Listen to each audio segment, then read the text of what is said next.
Viruses usually spread within species, animal to animal, person to person. But sometimes they mutate and do things like jump the species barrier, say. That's what happened with swine flu, MERS, and this one, SARS-CoV-2.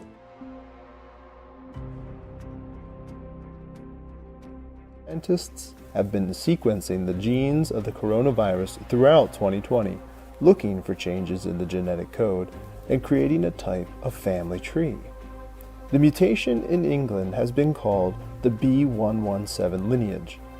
This B117 lineage has 3 important mutations, all on the spike protein, which are the spikes on the outside of the virus shell. The spikes are also what are used to enter to human cells via the ACE2 receptor.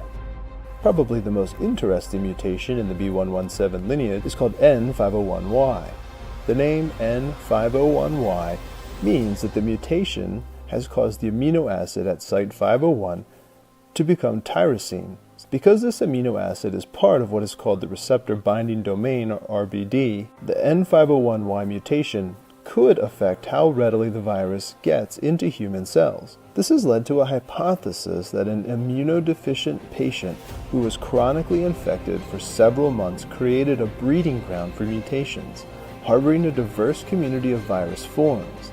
Then, perhaps convalescent plasma, which is full of antibodies, was administered for therapy, which then put selective pressure on the many new strains of virus in this immunodeficient individual.